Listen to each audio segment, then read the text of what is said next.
Selamat berjumpa kembali dengan kami, channel BPP Kecamatan Amuntai Tengah. Yaitu melalui program kami, yaitu Bemata atau Bepepandiran Masalah Pertanian. Pada pertemuan yang kedua kali ini, kita akan membahas mengenai ternak kambing.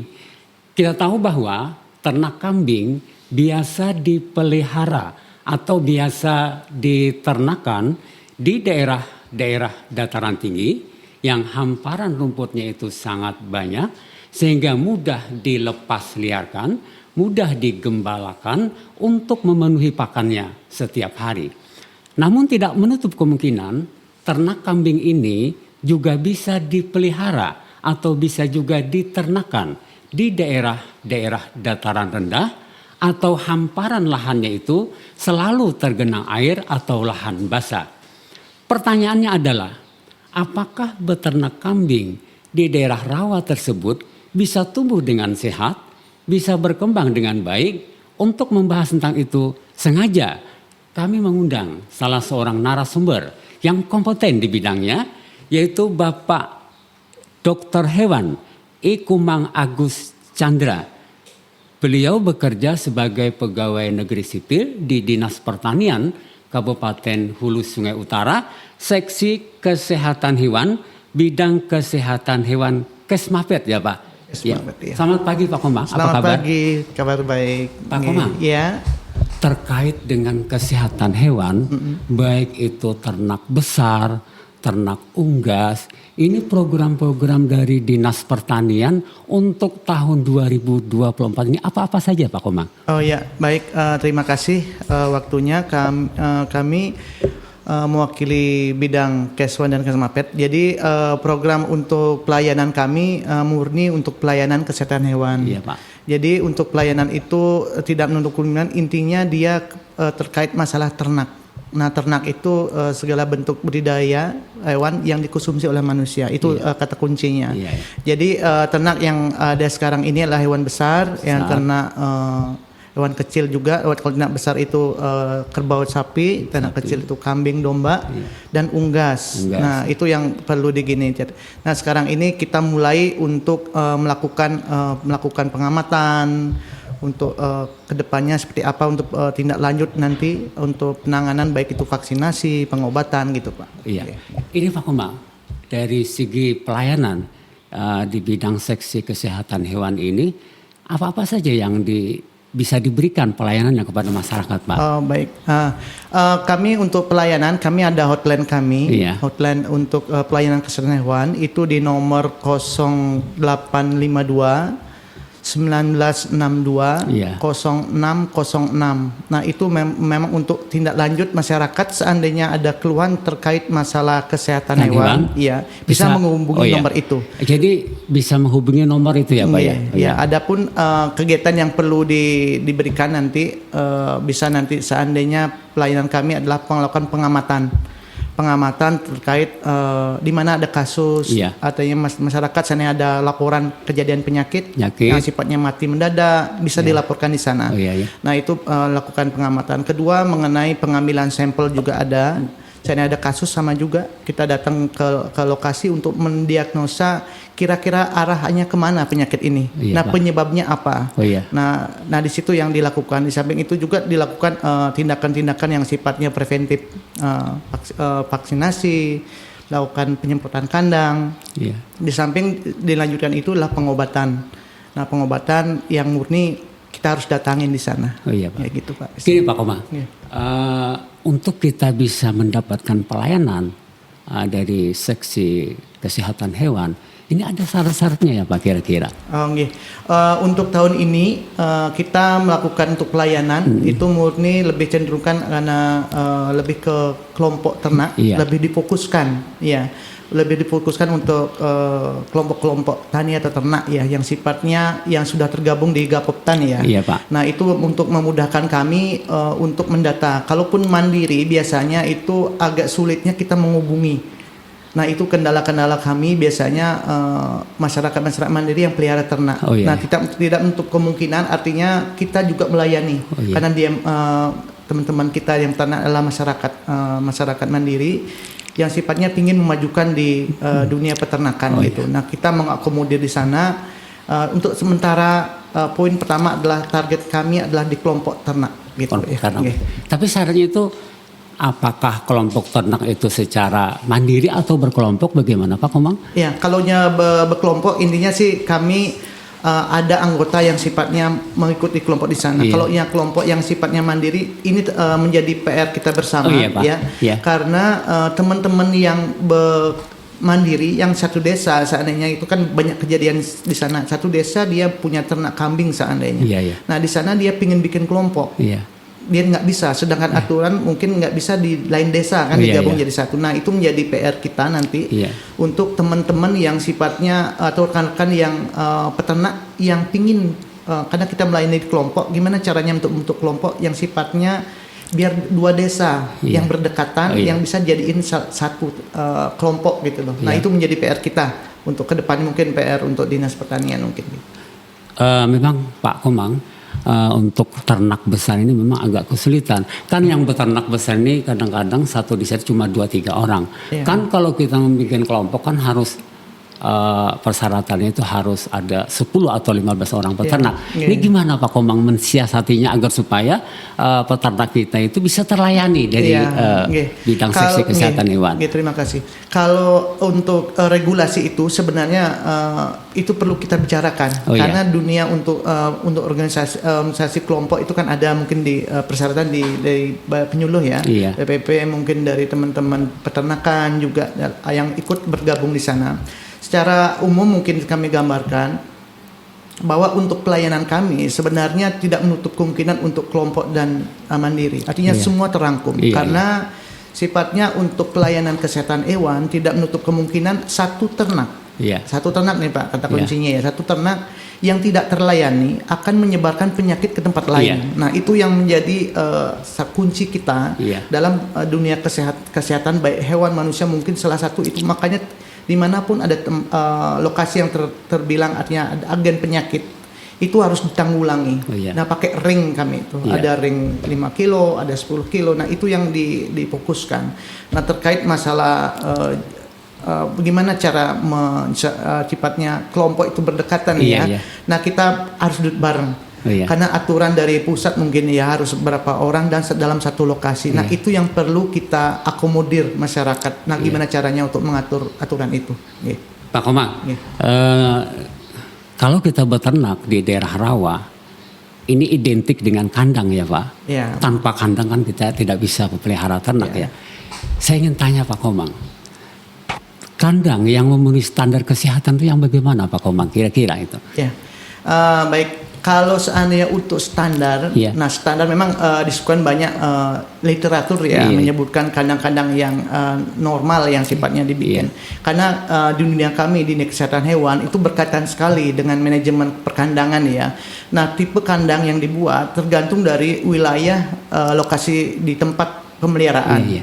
Kita nggak bisa menyamakan kandang di Jawa seperti itu, kandang di Kalimantan harus seperti ini. Nah, itu menyesuaikan. Tapi dalam segi kepadatan itu harus memperhatikan berapa per meter perseginya yang harus dilakukan. Cuman untuk itu harus dilakukan udah ada panduannya untuk jantan seandainya 1 meter kali 1,2 meter gitu. Ada panduan tingkat kepadatannya. Nah, mengenai tipe kandang itu menyesuaikan. Kalaunya di Jawa mungkin nyamuknya kurang. Kalau di sini kan nyamuknya agak gini dia. Gini Pak Komang. Kalau di daerah rawa ini masalah nyamuk luar biasa Pak Komang. Jadi kan ini ada teknik ya Pak Komang kalau kita membuat kandang, apakah dibentuk sekat-sekat atau gimana gitu? Nah, untuk tipe kandang intinya sekarang kan melihat dari saya bilang tadi melihat dari kondisi di lapangan. Nah, kondisi lapangan apakah yang berperan yang banyak? Satu contohnya kami menyebutkan kan tingkat kelembaban kelembaban, udah gitu kedua adalah nyamuk. Nah, nyamuk tidak menutup kemungkinan kita menyemprotkan nyamuk seluas itu nggak bisa. Nggak bisa Pak. Artinya kita mungkin sebagai kita sebagai peternak harus mengikuti perkembangan. Nah, perkembangan penyakit, perkembangan dari situasi di lingkungan. Artinya sekarang nih nyamuk musim sekarang nih naik sudah. Artinya kita mau nggak mau harus bermodal sedikit untuk membuat kandang minimal Kalau sekarang ini mulai dibikin kelambu. Ya. Oh jadi ya, harus di ya Pak, kandang itu harus dibikin kelambu ya? Iya, mau nggak mau. Nah, kelambu itu pun banyak yang salah membuatin di kelambu, cuma anggap di sini kan banyak kandang-kandang yang bertingkat ya, yang pakai kaki ya. Iya. Nah, kaki gitu. Nah, panggung yang ya? model panggung ya. ya. Nah, yang dipakai kelambu pas di lantainya aja. Oh iya. Tidak sampai ke bawah. Oh iya. Nah, gitu. Nah, artinya kan bisa nyamuk dari bawah juga naik gitu. Nah, itu harus memperhatikan di sana. Memang dari segi modal iya. Tapi kita mengasumsikan bahwa perlu memperhatikan antara biaya modal dan hasil yang dihasilkan seperti apa. Memang kalau dari segi biaya memang agak mahal ya Pak Komang ya. Kalau kita bikin kelambu di kandang tersebut ya. Pak Komang, saya ingin tanya, ciri-ciri kambing yang sehat itu bagaimana Pak Komang? Kalau ciri-ciri yang kambing yang sehat perlu kita perhatikan pertama adalah yang kan seandainya melakukan persiapan dari segi SDM-nya kita siapin. Nah, hewan juga harus persiapan dan perlu kita ketahui di mana kita membeli. Nah, saatnya kita membeli sudah tahu. Perhatikan di daerah telinganya, udah gitu di ingusnya seperti apa. Di lain melihatin dari segi fisik ya. Nah, perlu kita melihat ciri-ciri spesifiknya. Biasanya yang paling sering kan SKBS ya, gatal telinga itu udah gitu. Yang banyak yang diidentifikasi adalah di telinga, di daerah hidungnya, daerah matanya itu lihatin ada titik. Kedua ada sifatnya penyakit ada bekas-bekasnya. Di mana Pak Komang? Di daerah mulutnya di bisa dalam ada, mulut. Di samping dari fisik, dari bentuk, kalau jantan harus tesnya seimbang gitu ya, bagus dari segi postur tubuhnya tinggi. Artinya ada ciri-ciri khusus lah yang gini. Yang jelas kalau seandainya membeli, sekarang ini harus dilakukan vaksinasi. Itu harus ditanyain sekarang. Iya, vaksinasi itu. Nah, minimal kalau datang beli kambing dari luar, minimal harus dikarantina, itu kuncinya sekarang. Karantina 2 minggu. Jadi kalau kita cari bibit Pak Komang ya, beli bibit untuk kita pelihara ternak kambing, ini harus kita karantina dulu Pak ya. Kan kita beli bibit ya, misalnya dari mana gitu belinya, itu harus kita karantina dulu ya. Itu gunanya untuk apa itu? Ya nanti kalau karantina ini banyak yang tidak melakukan itu. Contohnya ya, peternak yang sudah punya kambing dalam kandang ini, anggaplah kita pikirnya 10 ekor ya. Nah sekarang pingin menambah, karena nggak ada pejantan, dia beli pejantan nih dari luar. Langsung digabungnya di dalam ini. Nah itu setelah berapa hari timbul ada penyakit.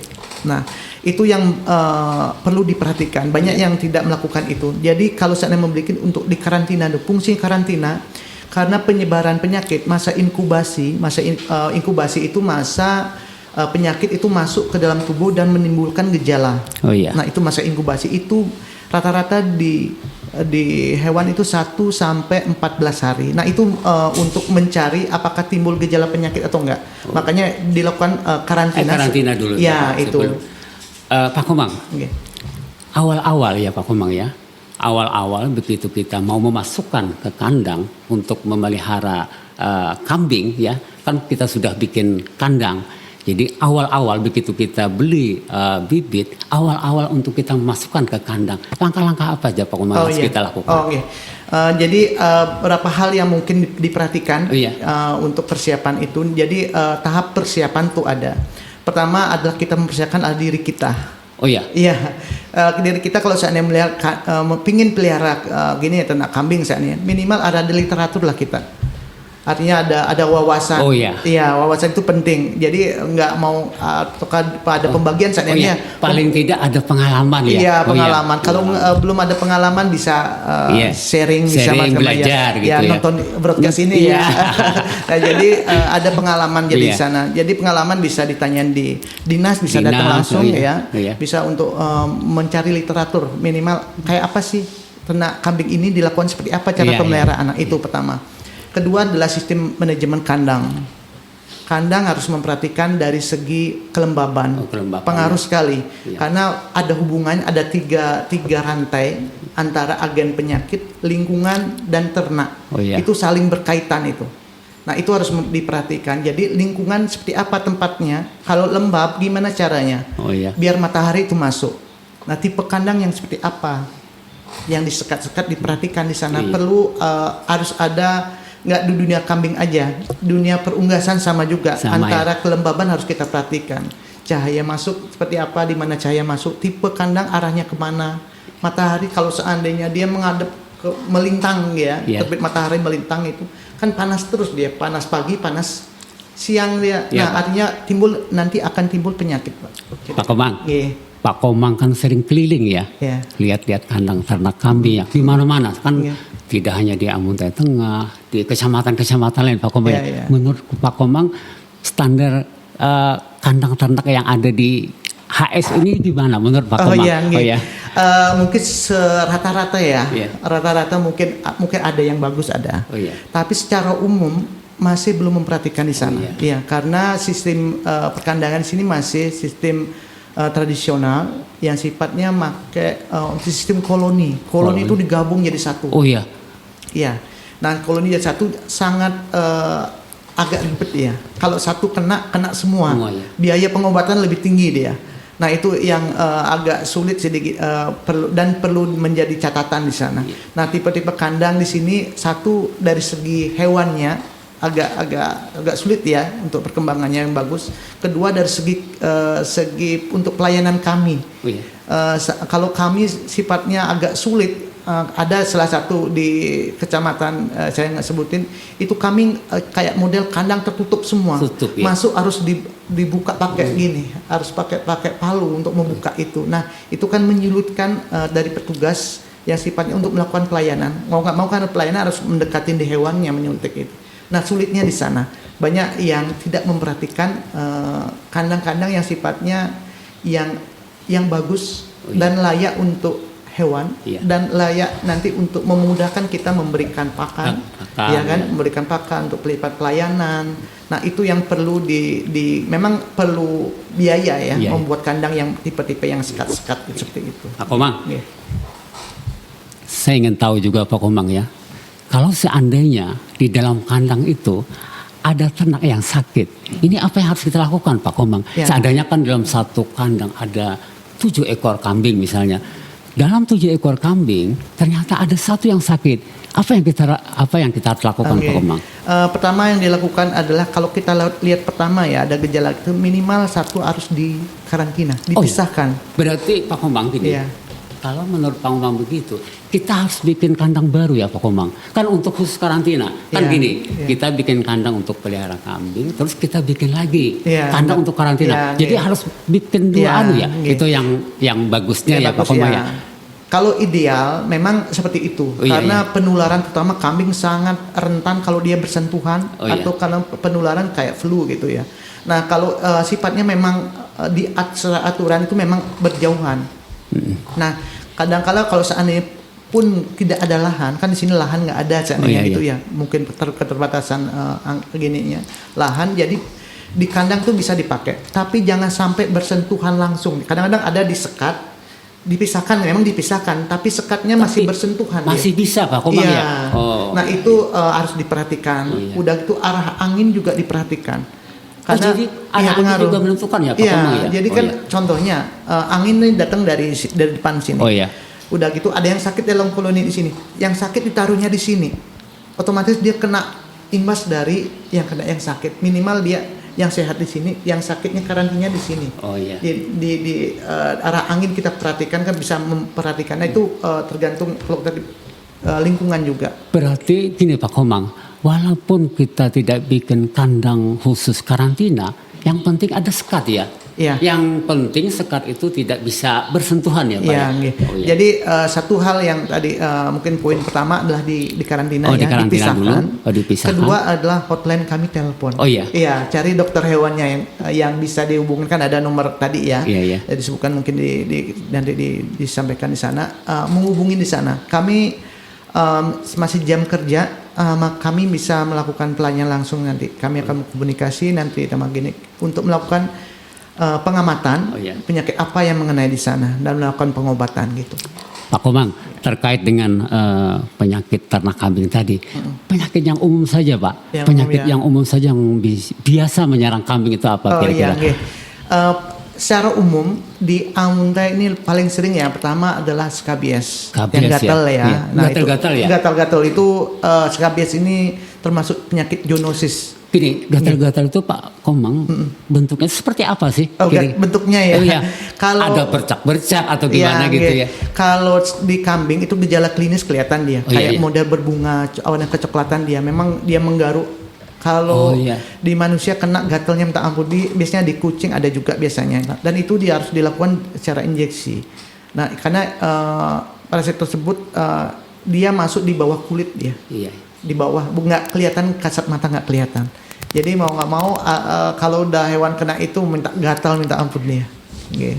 Terkait dengan pengobatan Pak ya, pengobatan ternak kambing ini, kan pengobatan ini ada 2 macam ya Pak Komang ya. Ada secara medis, ada secara tradisional ya. Kan gitu ya Pak Komang ya. Sekarang pertanyaan saya gini, mana yang lebih baik Pak Komang? Apakah kita melakukan pengobatan secara medis atau pengobatan secara tradisional? Silakan Pak Komang. Iya boleh. Kalau pengobatan tradisional sifatnya pengobatan pengobatan pertama. Yang belum terjangkau sifatnya oleh dokter hewan. Hari pertama belum, artinya contohnya di hari Minggu kenanya nih. Iya kan? Nah, bisa melakukan pengobatan tradisional yang sifatnya untuk penanganan pertama lah ininya. Tapi alangkah baiknya karena ada hotline yang dari Keswan itu, kesehatan hewan, bisa menghubungi sana, bisa lewat chat WA apa yang perlu dilakukan. Nah, itu yang perlu makanya kami melakukan itu, ada hotline kami untuk bisa berkomunikasi, saling seandainya ada kasus seperti apa, hal yang pertama dilakukan apa. Nah, kalau seandainya sudah terkena ya harus injeksi. Kalau mau pengobatan yang sifatnya skabies itu harus banyakkan diinjeksi. Kalau sedikit sih tidak masalah ya yang melakukan obatan nasional. Tapi yang kalau udah banyak harus melakukan injeksi, suntikan itu. Jadi yang lebih baik itu yang mana? Memang harus medis juga ya Pak? Ya, kalau namanya penyakit kan harus ngikutin ya. Nah, ini agak lucunya di sini, masyarakat harus tahu nih, masyarakat peternak ya. Jadi skabies itu harus diulangi penyuntikannya. Kenapa harus diulangi? Itu yang perlu diketahui. Berarti tidak cukup hanya 1 kali ya Pak? Satu kali. Kenapa gitu? Itu yang perlu diperhatikan. Jadi proses selama dia menjadi telur, jadi nimpa, itu perlu proses dia.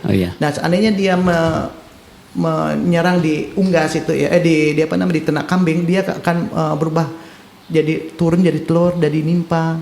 Nah, jadi udah gitu dia berkembang selama 12 hari prosesnya. Kenapa harus diulangi 2 minggu? Karena ada yang jatuh di bawah itu bisa naik kembali dia.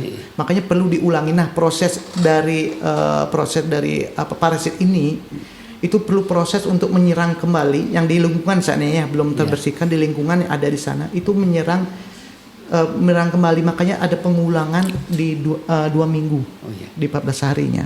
Pak Komang, kalau boleh tahu ya, masyarakat kadang-kadang berpendapat begini ya, dokter hewan mahal katanya. Tolong dijelaskan Pak Komang sedikit mengenai pelayanan mengenai dokter hewan ini. Baik, terima kasih. Kalau untuk pelayanan kami selama masih jam kerja itu free itu artinya gratis itu ya. Itu yang perlu ada dipahami. Jadi intinya masyarakat sekarang minimal menginformasikan aja. Ya, menginformasikan mungkin baik dari kami juga melibatkan rekan-rekan dari penyuluh, juga penyuluh lapangan, punya pertanian, aparat desa. Kami menyebarkan juga informasi, bisa melakukan sana, dan besar harapan kami untuk saling bekerja sama di sana. Artinya masyarakat melaporkan dan kami datang langsung untuk ini, tidak ada pungutan biaya. Jadi gini Pak Komang ya, jadi masyarakat tidak perlu takut dengan pelayanan kesehatan ya dari dokter hewan. Artinya kalau masih dalam masa jam kerja ya free tadi kan, artinya gratis pelayanannya. Yang penting masyarakat bisa melapor tentang keadaan hewannya. Pak Komang, terkait dengan pakan, saya ingin tanya, saya ini tidak begitu tahu Pak Komang mengenai pakan. Yang saya tahu cuma satu Pak Komang, pakan ternak itu dari hijauan aja satu ya. Sebenarnya untuk pakan ternak itu ada beberapa jenis Pak Komang kira-kira. Kalau secara spesifik karena kami lebih cenderung ke di kesehatannya ya. mungkin segala gambaran mungkin ada pakan hijauan, pakan yang konsentrat, ada pakan untuk biji-bijian harus ada. Yang sifatnya itu ada perbandingannya. Masing-masing jantan betina ada beda. Ada perbandingan 50-50, konsentratnya 2 sampai 3 gelas atau sekitar sekiloan tuh ada, setengah kilo bisa. Nah, itu harus perbandingan ada khusus, Pak. Jadi kami tidak mau menyebutkan itu karena bukan ranah kami untuk karena ada rekan-rekan kita di peternakan yang lebih tahu untuk masalah itu. Artinya ada perbandingan. Nah, sekarang ini kan cuma rumput aja dikasih ya. Rumput itu aja. Yang harusnya biasanya pakan hijauan ada. Bahkan untuk rumput yang sifatnya yang biji-bijian ada, konsentrat juga ada. Tapi jangan sampai konsentrat melebihi dari rumputnya gitu. Ada aturannya juga ya, ya Pak, kalau karena itu terkait nanti kalau kelebihan ada salah satu penyakit pada kambing yang bikin mati mendadak. Dalam hitungan jam. Yang itu penyakit namanya penyakit kembung. Belut nama gini. Jadi itu kalau nanti bisa kelebihan itu bisa berakibat fatal ya, Pak. Ya. Jadi ada satu mungkin perlu diperhatikan masyarakat peternak kambing khususnya. Jadi blood itu kenapa bisa terjadi blood timbul? Nah, salah satunya adalah tingkat kelembaban ya, ada gas ditimbul. Pertama adalah mengembalakan, kalau sistem pengembalaan ya, mengembala yang makan rumput yang pagi, embun itu. Embun iya. Nah, embun bisa menyebabkan dia gini. Makanya ada proses pelayuan. Nah, kalau nyabit pagi seandainya dilayukan dulu ada untuk menghindari itu satu. Nah, itu yang perlu diperhatikan. Jadi dari segi untuk menyabit, kita menyabit rumput gitu kan. Kalau nyabit sekarang bagusnya besok sih dikasih makan gitu, menghindari. Pak Komang, saya ingin juga tanya ini mengenai pelaku usaha peternakan. Nah, kalau dia mau mengirimkan ternaknya ke luar daerah, ini apa yang harus dilakukan, Pak Komang? Ya, baik. Untuk pelaku usaha peternakan yang sifatnya melakukan pengiriman ternak ya, untuk pengiriman ternak ke luar daerah, sekarang sudah ada tidak hanya langsung ke sana, masuk ke provinsi. Jadi aturannya kalau pengiriman antar provinsi itu antara, anggap contohnya kita dari Kalsel mengirim ke Kaltim, itu ada hotline yang sifatnya dihubungi secara online. Bisa nanti menghubungin lalulintas.isignas.com. Nah, itu bisa mendaftar di sana pelaku usaha. Jadi disiapkan email, nanti bikin akun, KTP harus disiapin seperti itu. Jadi lewat online sekarang ini. Nah, beberapa yang perlu ditambahkan di sini adalah ada Perda Hulu Sungai Utara, yaitu Perda nomor 1 tahun 2024 tentang pajak daerah dan retribusi. Jadi untuk melakukan pelayanan itu, kalau untuk pelayanan di tempat kita khusus untuk pelayanan yang sifatnya pengiriman antar kabupaten ya. Nah, contohnya kalau kita mau mengirim ternak keluar provinsi, ternaknya di sini nih, untuk pemeriksaan kesehatan kami yang memeriksa. Nah, itu. Nah, untuk pengiriman ini yang ada perdanya. Jadi untuk nominal perdanya itu untuk unggas itu Rp100. Untuk hewan Rp100 per ekor. Iya, per ekor itu. Nah, untuk hewan kecil kayak kambing itu 5.000. Untuk hewan besar itu sapi dan kerbau 10.500. Dan untuk hewan kesayangan kayak kucing. Itu 15.000. Itu Perda sudah ada gitu. Jadi agak beda ya Pak Komang ya, antara hewan kesayangan dengan hewan ternak besar seperti itu. Nah, kira-kira itu yang mungkin nanti perlu disosialisasikan. Kiranya untuk pelaku usaha biar nggak kebingungan, makanya dibikin sistemnya online sekarang ini, harus mengikuti seperti itu. Terakhir Pak Komang ya, saya minta saran-saran ya buat teman-teman kita yang ingin beternak kambing. Saya minta saran-saran dari Pak Komang. Jadi untuk peternak kambing salah satu pertama adalah jadi harus ada kita punya literatur sendiri. Ya, literatur artinya menggoogling, sekarang banyak sekali ya di googling untuk mencari informasi. Pertama adalah membeli asal usul dari ternak kambing, harus melihat dari mana tempat kambing itu dibeli. Udah gitu riwayat dari vaksin seperti apa. Udah gitu dari segala gejala fisiknya kayak apa. Kita memperhatikan. Kedua, perhatikan adalah tipe kandang. Nah, tipe kandang banyak sekali di googling tipe-tipe kandang yang sifatnya bagus. Iya. Cuman kita harus perhatikan satu adalah lantai kandangnya. Iya. Jangan pakai, biasanya ada yang pakai papan gitu. Intinya sih menciptakan lingkungan itu kering. Oh iya iya. Kering dari segi kebersihan, kering disebabkan oleh matahari bisa masuk. Nah, itu yang perlu diperhatikan. Di samping segi pakan ya, pakan sangat mempengaruhi dari jenis-jenis pakan. Banyak sekali pakan-pakan di Amuntai ini yang nutrisinya sangat tinggi. Oh iya iya. Ya, cuman kita belum akomodir, belum Iya. tahu di sana. Kiranya untuk ke depan bolehlah nanti di gini apa namanya, untuk diuji Iya, iya. tingkat proteinnya seperti apa. Nah, itu yang perlu. Di samping itu juga dari segi pengobatan itu tergantung dari manajemen pengaruh sekali. Ya, manajemen yang dilakukan. Artinya kalau manajemen itu bagus, kebersihan bagus, kelembabannya dikurangin, kondisi kandang itu kering, biasanya kurang terjadi penyakit. Oh iya. Nah, itu jadi harus diperhatikan di sana.